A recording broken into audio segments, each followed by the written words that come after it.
In the jungles of Cambodia, a child's shoe lies forgotten in the red earth. In 1975, Phnom Penh was a living, breathing city of 2 million souls, but surrounding an invisible, patient, hungry, an army was waiting. His name was Salazar, but history would know him as Pol Pot. He had studied in Paris and come home with a dream so pure it could only be built on graves. From the jungle, his Khmer Rouge grew from a handful of radicals to 100,000 fighters. America's bombs had already destroyed the countryside, and every crater became a recruiting office. The dispossessed, the grieving, the furious, they came to Pol Pot's jungle in their thousands. Cambodia's corrupt government fell, and the nation fell with it, straight into the Khmer Rouge's hands. By April 1975, the siege lines were so tight that Phnom Penh could barely breathe. April 17, 1975, the black uniformed soldiers walked into Phnom Penh at dawn. The people cheered. They thought the war was finally over. Within hours, they were dragging patients from hospital beds at gunpoint. 2 million people were ordered out of the city in a single day. Only 3 days, the soldiers said through their megaphones, and everyone believed the lie. The roads out of the city became rivers of suffering beneath a merciless sun. Pol Pot declared it Year Zero the day Cambodia's history was erased. Money was burned in the streets because in the new Cambodia it had no meaning. Temples were silenced, monks were murdered, and religion was declared the enemy. If you wore glasses, you were an intellectual, and intellectuals were enemies. Every Cambodian was assigned to a cooperative enslaved in their own rice fields. Children were taken and trained to report on their own parents. Angkar, the organization, replaced God, family, and every other loyalty of humans possess. And when the interrogators came for your confession was always the only option. Tuol Sleng security prison S21 had been a school before Pol Pot turned it into Cambodia's most efficient place of death. 17,000 people entered S21 and only 7 walked out alive. Cambodia's rice was exported for weapons while its farmers starved beside the harvest. The doctors were dead, so the sick were treated by children with no training and no medicine. Then the revolution began to devour itself, and no Khmer Rouge member was safe. Entire zones of Cambodia's own army were marched to their deaths by their comrades. In the night, trucks drove to fields outside the city and came back empty. This place, Chuang Ek, would later be called the Killing Field. In 4 years, Pol Pot's regime killed between 1.5 and 2 million people, 1/4 of Cambodia's entire population.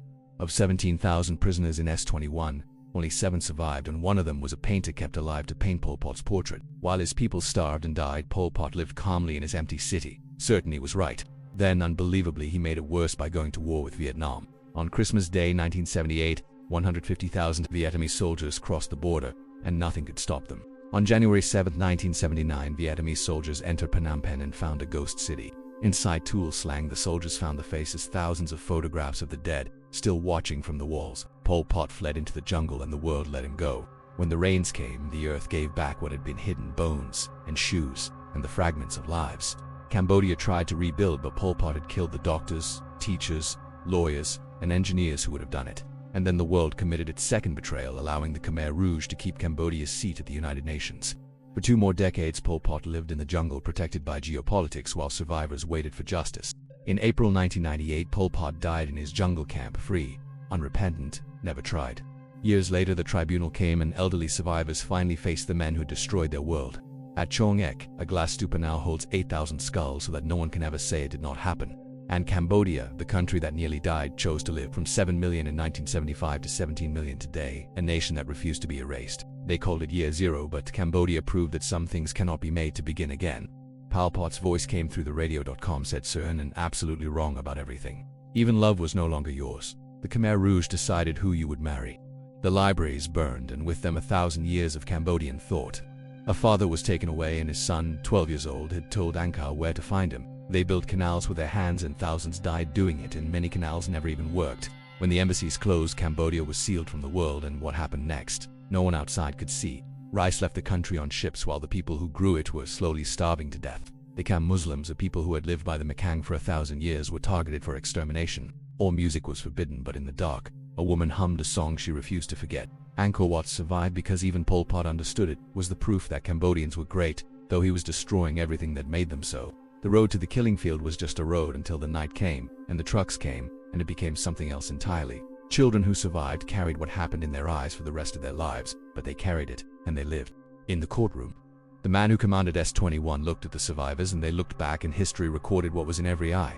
The regime that tried to erase all records kept obsessive records of its own crimes, and those records survived. The Apsara dance, ancient sacred, nearly murdered lives today in the hands of the generation that came after.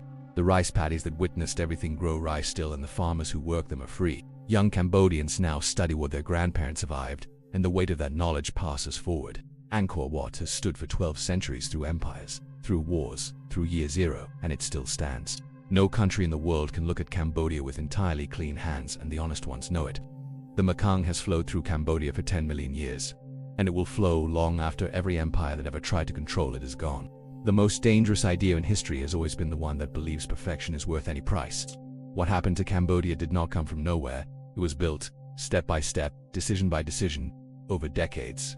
A 5-year-old girl walked away from her family on a dusty road and survived and told the world what she had seen. The investigators come still, digging carefully, giving back the names that were taken. Pol Pot said, before he died, that his conscience was clear, and perhaps that is the most terrifying sentence in this entire story.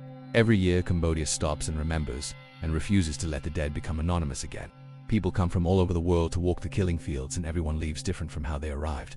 Phnom Penh, emptied in a day in 1975, is today a city of 2.2 million people, and growing. A girl walks to school on a beautiful morning, and she carries, in her blood, everything her grandparents survived to give her. Pol Pot called it Year Zero, but here's the question history keeps asking us. When someone tries to erase a people, what is our responsibility to make sure the world knows what happened? And what are we doing today to make sure it never happens again?